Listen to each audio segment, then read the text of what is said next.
La ihtarama masyarakatan mujtama illa man karamati ala man qiyadati. Tidak mulia orang yang tinggal di satu daerah itu kalau mereka tidak menghargai pemimpin di antara mereka.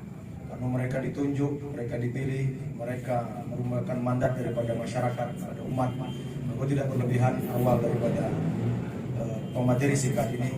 Kemuliaan kami berikan kepada pemerintah Kota Lubuk Linggau dalam hari ini hadir di tengah-tengah kita sekaligus di kediaman rumah dinas beliau Bapak Wakil Wali Kota Kakanda Haji Sulaiman Kohar dan seluruh unsur pejabat pemerintah yang juga tergabung di dalam Majelis Silaturahim Dewan Asatid, Kepala Dinas, Kepala Bagian, Kepala Badan, Kepala Instansi yang mudah-mudahan dimuliakan oleh Allah Subhanahu wa taala. Kemudian kata beliau, "La musyarakatil ilma illa man karamati ala man nasafi." Tidaklah kau dapat kemuliaan ilmu kalau kamu tidak menghargai guru-guru di antara kalian. Kalau istilah itu Kak Sulaiman, ada yang disebut dengan majelis suro, ada majelis kubro. Di kalangan asatid juga ada ustadz kubro, ada sugro. Jadi bukan karena kubro dan sugro dengan umur, tapi dengan kemampuan dan wawasan. Di antara yang sugro itu adalah yang sedang bicara, karena di hadapan ini adalah para orang-orang lautan ilmu. Di sebelah kanan saya duduk yang dimuliakan Allah Ustadz Agus Muknin LCM Hum, Kepala Bidang Urusan Dakwah di Nahdlatul Ulama. Kemudian ada Ustadz Febri Eras Caniago LC, yang mudah-mudahan beliau juga diberikan kekuatan zahir dan batin dalam merintis nilai-nilai dakwah baik di Linggau, Musirawas dan Muratara. Dan tentu ada senior kami juga Ustadz Haji Muhammad Yusuf Haddad LC MAG. Mudah-mudahan diberikan kemuliaan, termasuk juga beliau sebagai pendiri Said Hamid daripada Said Hamid untuk pembelajaran bahasa Arab baik tingkat pelajar maupun tingkat mahasiswa. Ada senior-senior kami, guru-guru kami yang lain yang tidak mungkin kami bisa sebutkan satu persatu, yang mudah-mudahan ini diberikan kemuliaan oleh Allah Subhanahu wa taala.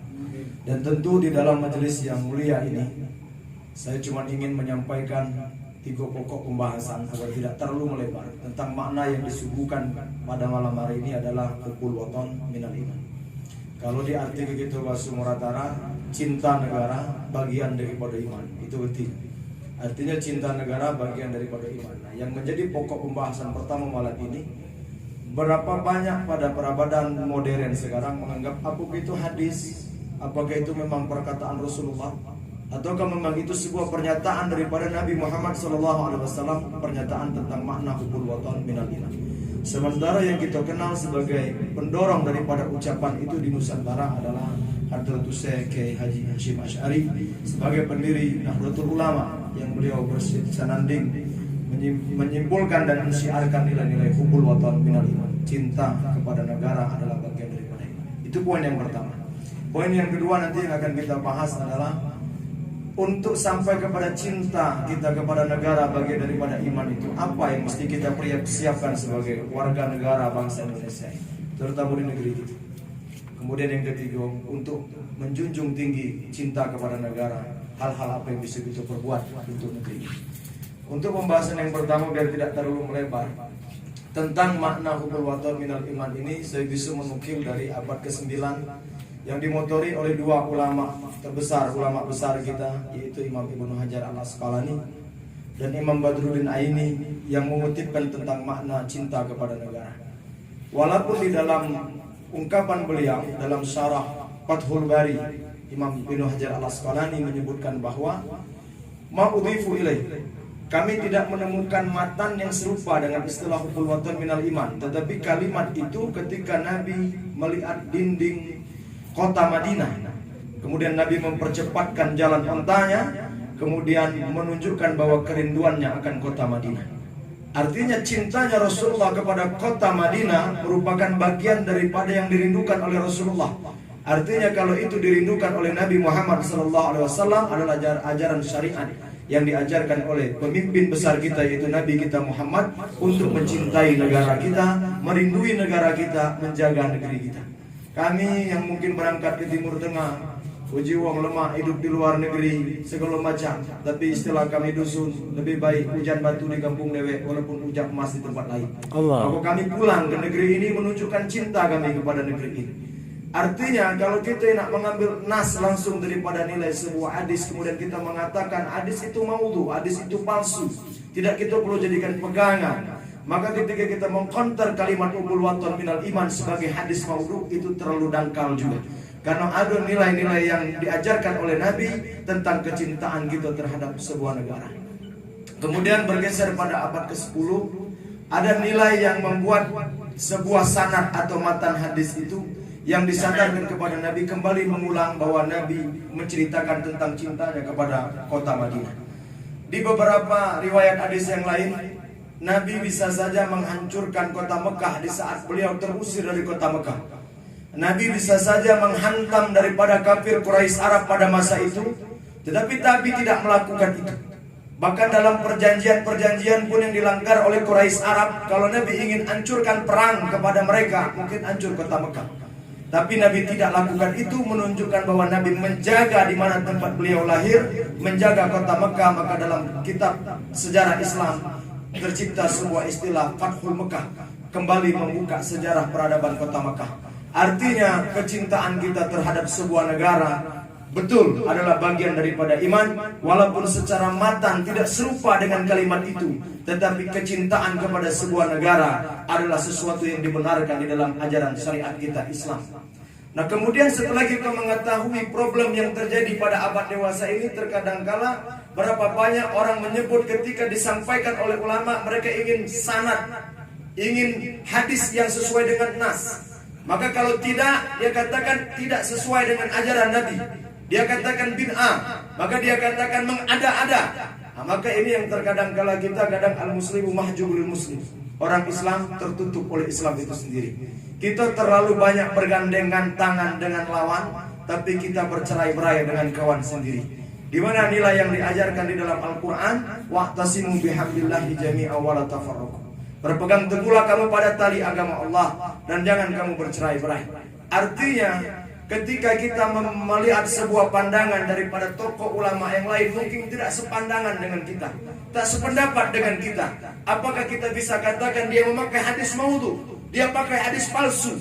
Ada kemampuan di dalam masyarakat ini yang terkadang kala tidak bisa kita telan. Kitab Imam Ibnu Hajar kita bacakan di tengah dusun, aku yakin mana aku ceramah bawa kitab Imam Ibnu Hajar ke Mambang, tidak maju, bukan berubah, malah nama juga kehidupan tempel mau dusun Mambang.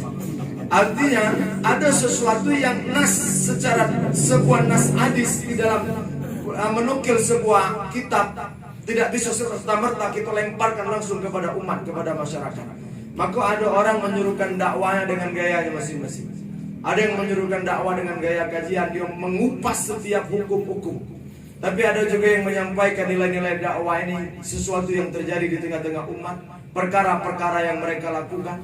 Terkadang kalau kita malah bingung, terlalu banyak ustaz pacak ngusir hantu, tapi tidak banyak ustaz pacak ngurus masalah erok, masalah harta waris dan urusan tanah sengketa. Artinya ada hal yang terkadang kala yang bisa kita lakukan, tapi ada hal yang tidak bisa kita lakukan.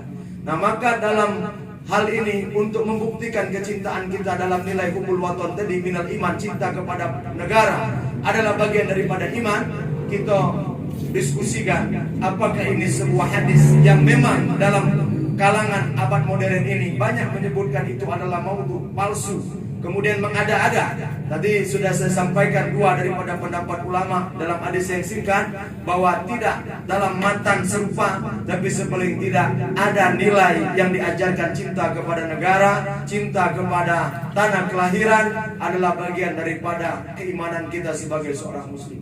Artinya ketika kita tidak katik lagi rasa cinta dengan negeri ini, maka mengikis sebuah peradaban di negeri ini, hilang suku, terpecah budaya kita, karena kita terlampau saklek dalam memahami agama, sehingga ulama membagi fikih itu menjadi 3 bagian.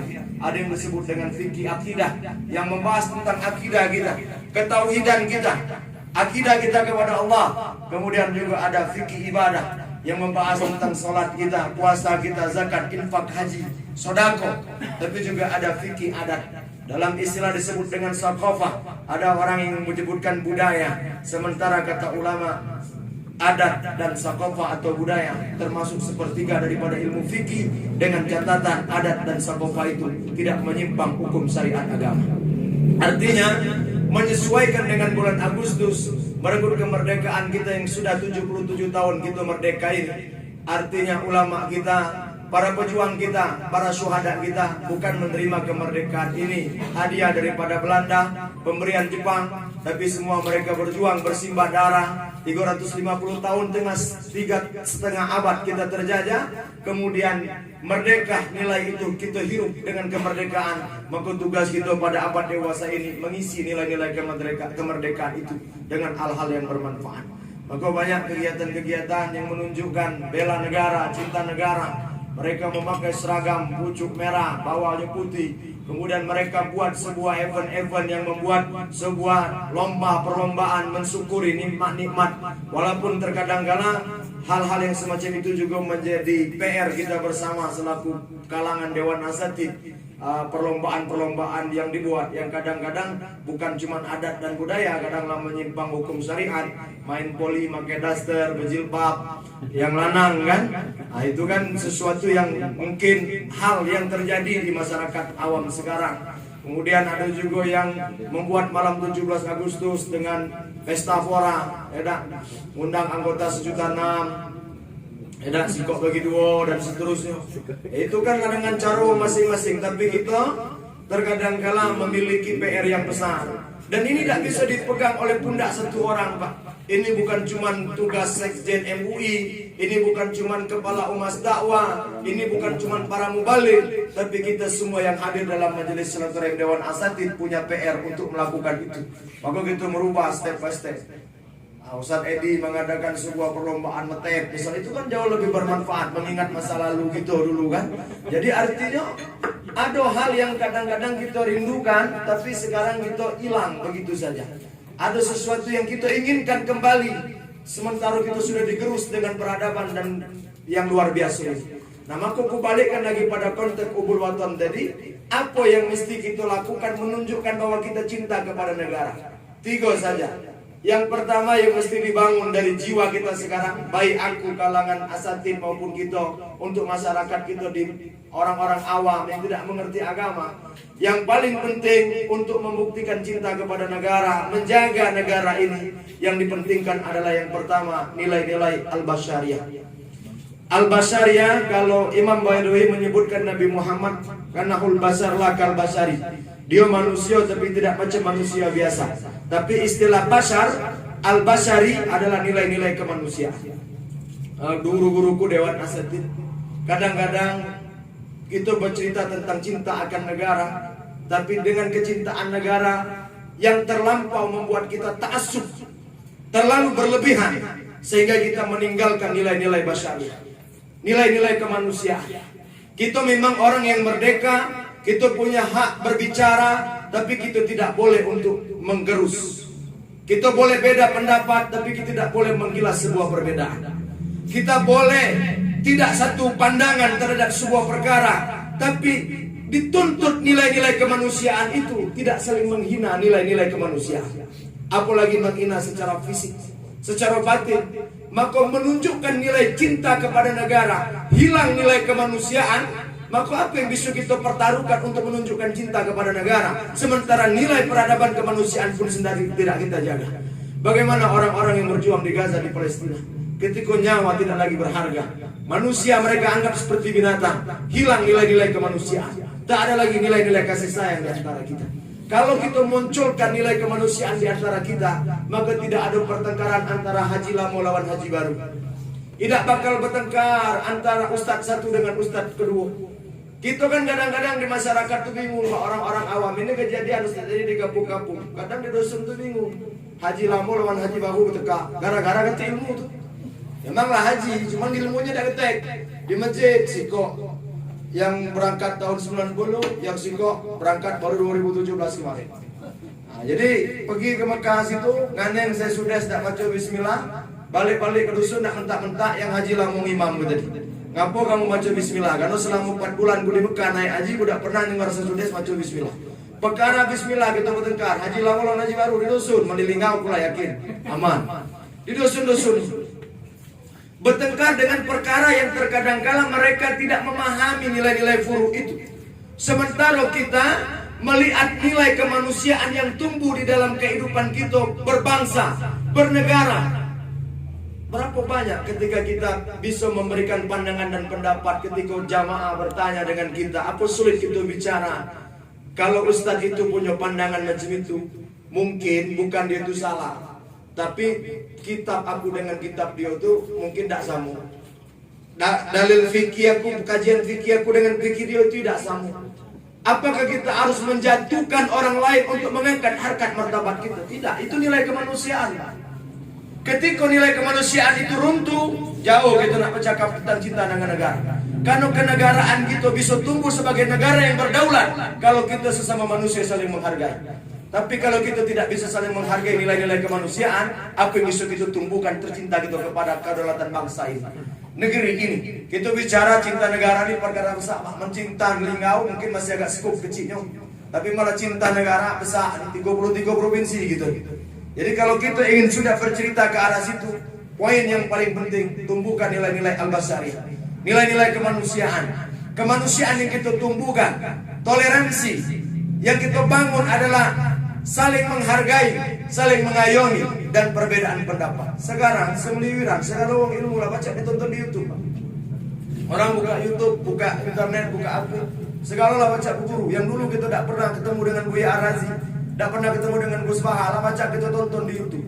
Nah kadang-kadang di YouTube ini diedit, dipotong, dicampur, diedit, dipotong.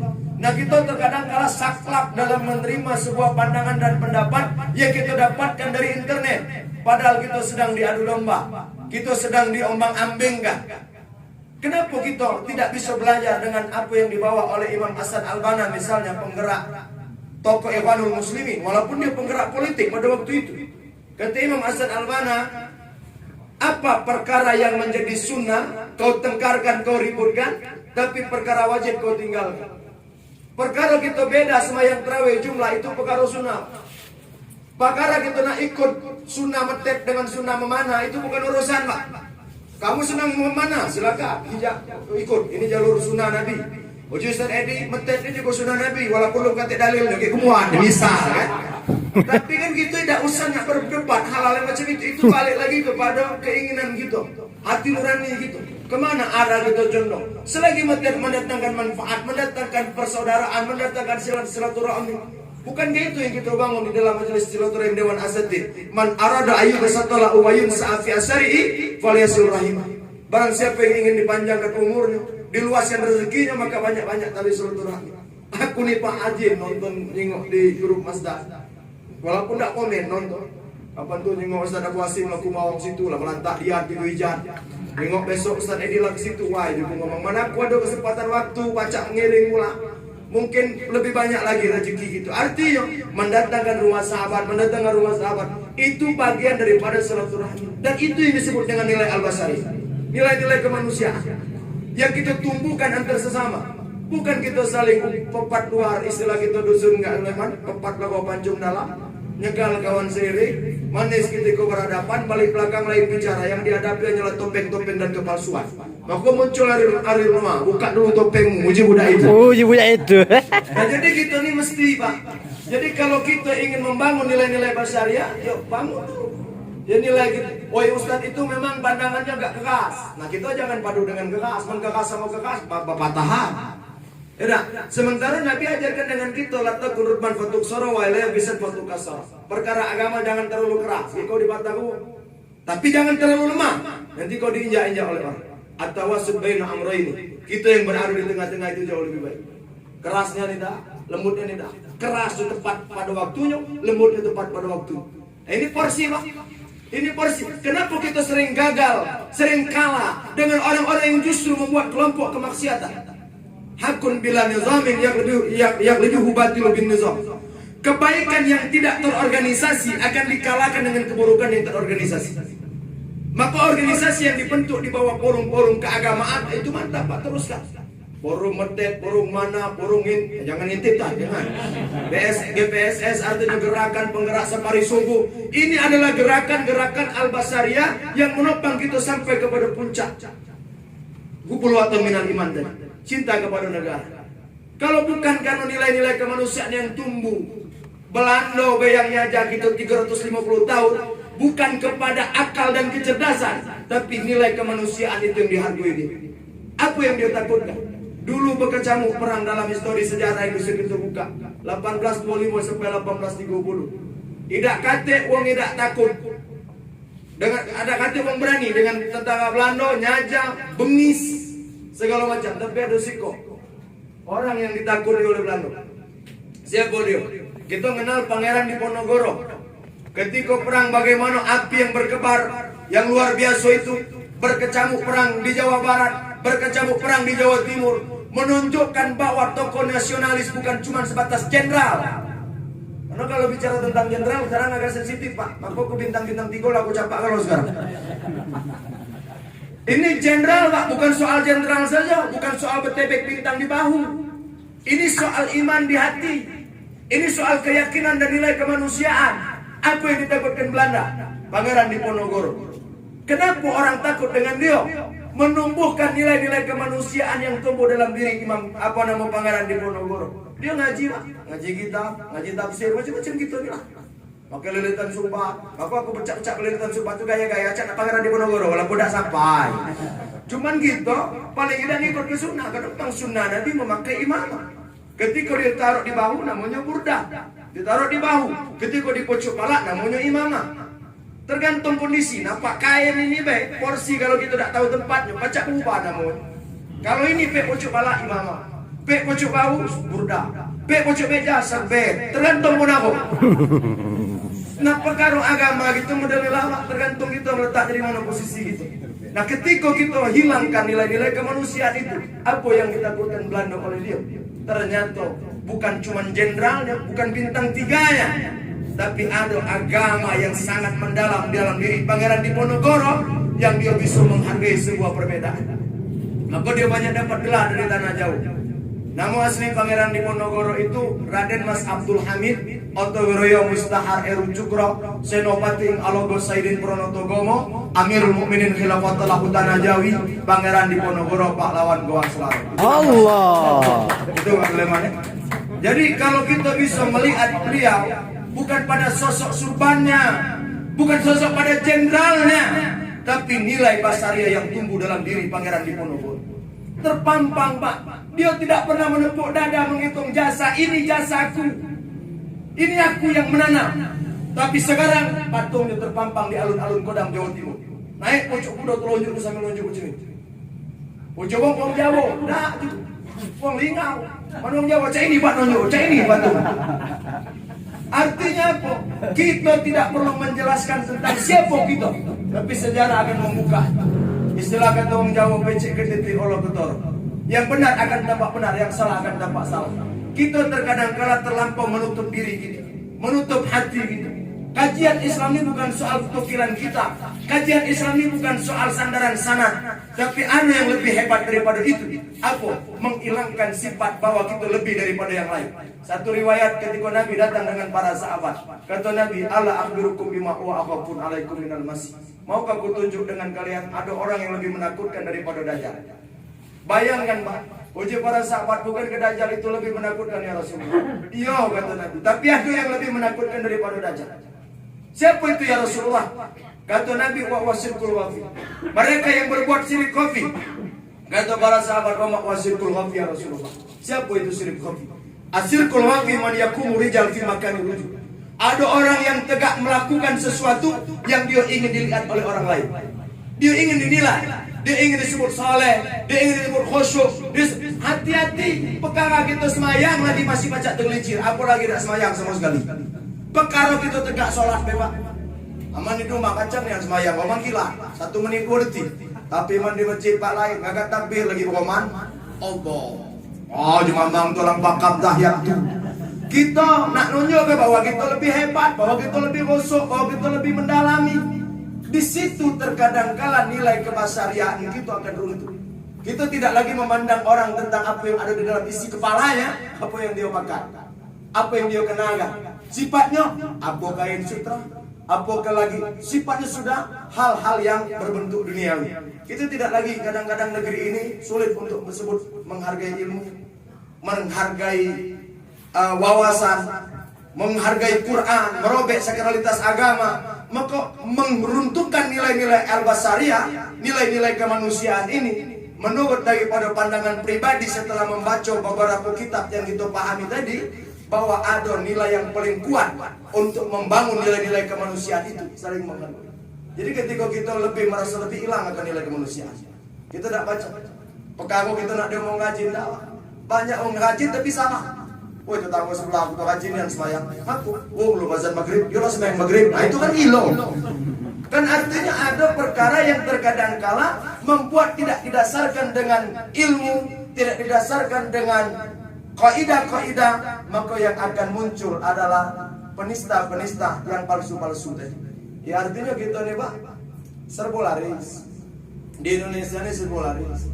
Ya baru-baru ini kita dihadapkan dengan sesuatu yang agak sedikit menggelitik. Sebenarnya kalau aku secara pribadi, dan ini harus tetap dibawa di meja MUI sebenarnya nih Bu Said. Masalah Gus Samsudin ini kan salah satu nilai kemanusiaan. Hah? Ya taruhlah dimanggilnya Gus kan Samsudin kan, karena di situ Gus Samsudin, teman kelinga Gus Kedinding. Jadi kalau kita memandang apa yang sekarang perkara terjadi, aku mencari niat utuhnya seperti apa ini. Karena aku tak baca nak ngomong belum masalah dia salah atau benar. Ada pula yang dia ngomong itu benar. Nah, kita kan ini betul dari mulut dia. Tapi pas dia maco pula usubrok minas minal jinati wanas itu dia ngomong, tidak kuciptakan jin dan manusia kecuali untuk ibadah kepadaku. Wah Pak sekilan dah aku naik kucing malam. Artinya kadang-kadang inilah yang membuat kita akan menghilangkan nilai-nilai kemanusiaan, nilai-nilai al-basariyah itu tadi. Sementara nilai kemanusiaan menuntun kita untuk saling menghargai, mengayomi. Yang pesulap abang gua tadi, jangan tersinggung Pak yang pakai baju merah, aku nak ngomong pesulap merah ya. Yang pakai pesulap merah nih tadi, muka air, itu kan juga nilai-nilai kemanusiaan. Kenapa tidak? Artinya sekarang nih Pak, segala sesuatu lah pacak dibungkuskan oleh pemberitaan, dan kita mesti cerdas selain tinggal di daerah. Jangan kita tak keruan itu. Jangan kita seakan-akan pemegang mic, pemegang public speaker, akhirnya kita seakan-akan democeh ngomong. Artinya kita mesti ada dasar. Apa dasar kita seperti itu? Apa? Kalaupun kita memang berbeda pandangan dengan dia, jangan perlu kata nilai kemanusiaan. Kalau kita menghina manusia, sama kita menghina ciptaan Allah, itu menurut aku. Tapi kaki boleh dibantah, namun kan ini diskusi kan. Nilai yang kedua, setelah membangun nilai-nilai kemanusiaan dalam cinta kepada negara, yang perlu kita bangun juga adalah nilai-nilai atas sama, nilai-nilai toleransi, saling menghargai tadi. Setelah kemanusiaan ditumbuh, saling menghargai orangnya. Sekarang tasamu, toleransi. Toleransi itu memiliki nilai batasan sekat antara ras dan agama. Kalau kita bicara tentang agama, tentu nilai toleransi sudah ada batasan. Ada kecil pun tahu dengan konsep lakum dinukum waliyadin. Tapi ada nilai tasamu yang lebih tinggi, di mana kita tidak mengganggu mereka dengan catatan mereka tidak merusak tempat ibadah kita. Mereka tidak memperkosa anak perempuan kita. Mereka tidak menyusupkan ajaran-ajaran yang dapat menyesatkan anak keturunan kita. Maka kita bisa paham itu. Kafir ada dua, ada zimmi, ada harbi. Ada yang wajib kita perang, tapi ada wajib kita rindu. Koko kita Cina sebelah mencobai dengan kita, tidak muncak anak keturunan kita, tidak muncak tempat ibadah kita, tidak nganggu kita. Agama mengajar kita untuk menjaga dia. Karena ini adalah umat yang minoritas, adalah umat yang mesti dihargai secara nilai kemanusiaannya. Bukan soal agama. Kalau agama kita sudah ada sekat batas. Agamamu, agamamu, agamaku, agamaku. Tapi untuk nilai-nilai kemanusiaan, toleransi kita mesti itu bang. Tapi dalam batasan sekat yang mesti ada ukuran. Jangan toleransi kebablasan. Ini toleransi ini nilai-nilai yang mesti dikaji juga. Kadang nilai-nilai tasamu itu disalahartikan, disalahgunakan. Saling menghargai. Kita manggil semayang, kita nyago tempat dia. Kita semayang, kita nyago tempat kita. Kita lah pacak menjaga tempat ibadah kita sendiri. Tapi dalam konteks yang lain, kita bisa melihat ada sesuatu yang perkara pacak kita ulurkan. Tapi ada yang tidak pacak. Memang barang telah terkunci. Macam orang istilah ngomong alam barzah. Ada orang meninggal, tahu-tahu ngantuk. Berdebat di rumah ini, ada ni anak tidak ngantuk. Ngantuk. Sementara dalam hadis mutlak muqayyad yang tidak baca dirubah. Orang kalau sudah mati terkunci di alam barzah, tidak baca keluar. Jadi siapa yang betul? Bukan nenek kamu, paling jin, belis, sudah setan. Artinya ada perkara yang memang bisa kita perdebatkan dari segi dalil-dalil. Tapi ada perkara yang tidak baca, putus di situ sudah. Karena di situ nilai tasamu, nilai toleransi. Nah, kalau kita sudah merasa ada nilai-nilai tasamu, baru kita masuk kepada tahapan yang ketiga, at-tawazun. At-tawazun ini bukan Ustaz Ansor tawazun. At-tawazun ini adalah sebuah keseimbangan. Imbang, Pak. Kita ini kadang-kadang terlalu dunia, akhiratnya lupa. Terlalu pula akhirat, kadang-kadang dunianya lupa. Sementara yang disebut dengan at-tawazun adalah ketika mereka bisa mengimbangkan, menjadikan sebuah alat dunia untuk mencapai kepada kehidupan akhirat. Oh, indah usul yang sering diajar Ustaz Febri kan model itu, al-wasail hukmul maqasid. Setiap alat yang dijadikan untuk mencapai sebuah tujuan, maka hukum alat ini menjadi wajib. Kalau kita nak menar ke genteng bocor di pucuk, maka kita perlu tangguh. Dalam bahasa Arab disebut sulam. Ketika kita taruhkan tangguh di pucuk tiang itu, naik ke pucuk genteng. Tujuannya kok menar ke genteng yang bocor supaya rumah tidak bocor.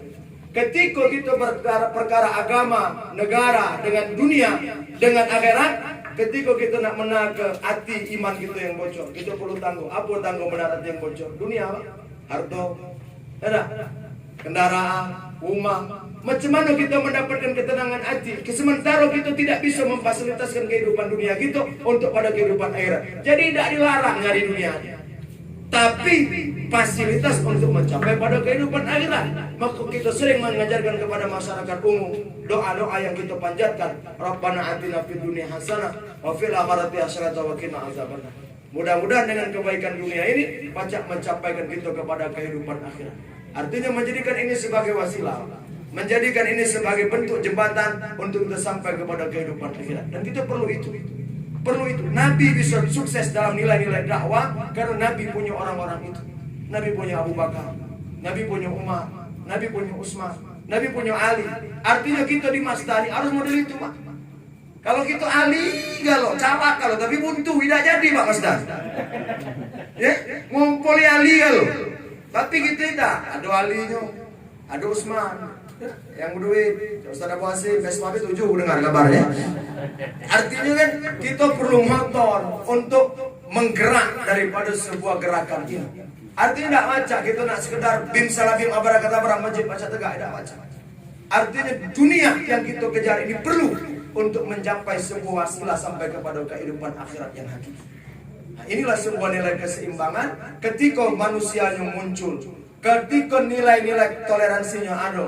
Ketika nilai keseimbangan antara dunia dan akhiratnya tumbuh, maka cinta kita kepada sebuah negara akan mengangkat harkat kita. Kalau kita bercerita tentang cinta negara tapi kita lupa nilai-nilai kemanusiaan, kita hina orang, kita rendahkan orang, kita lecehkan agama orang, ya kita basmikan nilai-nilai kemanusiaannya. Bagaimana bisa kita disebut kita cinta kepada negara? Sementara negara ini tumbuh dengan asas Bhinneka Tunggal Ika, walaupun berbeda-beda, kita tetap setujuan dan diikat dalam sebuah semboyan NKRI, Negara Kesatuan Republik Indonesia. Dan di negeri ini berdiri 5 agama, di antaranya ada agama Islam, ada Hindu, ada Buddha, ada Kristen, ada Protestan. Dan nilai-nilai ini tumbuh sebagai sebuah keselarasan. Bukan kita sedang merasa agama cuma ada di pundak kita. Ingat bahwa yang diajarkan Nabi sekian belas abad yang lalu untuk menyebutkan bahwa kita sedang menghadapi sebuah masa yang sulit. Sayati ala ummati zamanun la yabqa Islam ila ismu wa la yabqa Quran ila rasul. Akan datang satu masa di tengah-tengah umatku, kata Nabi, di mana Islam itu ada tapi hanya sekedar tinggal nama. Artinya marwah cinta kepada Islam sudah mulai hilang. Terserahlah nak bawa kemana Islam. Yang kedua, Qurannya ada tapi hanya sekedar tinggal tulisan. Berapa banyak orang merobek sekaligus Al-Quran? Berapa banyak orang mentafsirkan Al-Quran dengan hanya nafsu biraidih? Berapa banyak orang membaca dan menalami nilai-nilai Al-Quran dengan akal logikanya, bukan dengan sebuah tafsir dan yang diajarkan oleh ulama-ulama itu terkemuka. Nah, maka membangun nilai ini memang sulit, tapi tidak ada perkara yang sulit kalau kita ingin berbuat. Saya yakin dan percaya bahwa negeri ini tumbuh atas rasa cinta masyarakat kita. Negeri ini tumbuh dengan rasa iman kita yang kuat, karena sekarang kita sudah tercatat sebagai negara Islam terbesar di dunia, negara Islam yang terbesar di dunia ini harus memiliki nilai-nilai kemanusiaan yang tinggi. Tidak ada tetes darah kafir menetes di negeri kita. Bapak boleh tengok bagaimana orang-orang yang tinggal di negara yang mayoritas non-muslim, di mayoritas orang-orang kafir, mereka sangat terisolir, mereka terlempar di pojok-pojok kehidupan. Bagaimana mereka tidak diperkenankan memakai jilbab, di mana mereka sulit untuk mendirikan sholat Jumat. Tapi di negeri ini kita sudah membuktikan kepada bangsa ini bahwa Islam ini punya kedaulatan bangsa yang luar biasa. Umat Islam ini punya cinta negara yang tinggi. Sebelum kau ajarkan kami dalam mencintai negara, Islam sudah berjuang untuk negeri ini. Karena yang kita sebutkan tadi, seperti Pangeran Diponegoro, Imam Bonjol, Ki Haji Dewantara, yang mengajarkan sistem kepemerintahan di negeri kita. Ing Ngarso Suntulodo, Ing Matya Mangunkarso, Tun Uri Andayana. Dalam satu hadis Nabi, kun imaman muto'an, au makmuman muti'an, falatakun salisan jazu'an. Kun imaman muto'an. Kalau kau jadi imam, jadi pemimpin yang ditahan. Kun makmuman muto'an. Kalau kau jadi makmum, jadi rakyat, jadi jamaah, jadilah yang mentaat. Falatakun salisan jazu'an. Jangan jadi wong ketiga sebagai pemecah belah. So kau jadi imam, kau tak sanggup. Ditaruh jadi makmum, kau tak terima. Depik di tengah-tengah, imam di depan kau cepak, makmum belakang kau terancam. Akhirnya jadi biang kerok di dalam sebuah kelompok. Nah kita nalak yang dia kerok itu seperti membuang benalu di dalam duri, di dalam kaki kita. Maka ini mesti kita singkirkan. Ini yang bisa mengacau perjuangan kita dalam mencapai kepada cinta sebuah negara. Nah maka nilai-nilai itulah yang mungkin akan tumbuh dalam kehidupan kita dengan pemaparan yang singkat ini. Dan bisa kita diskusikan lebih lanjut kalau ada perkara-perkara yang mungkin agak tidak sesuai dengan hati nurani kamu. Dan aku siap ditanya dan siap juga di depan malam ini. Terima kasih. Assalamualaikum warahmatullahi wabarakatuh.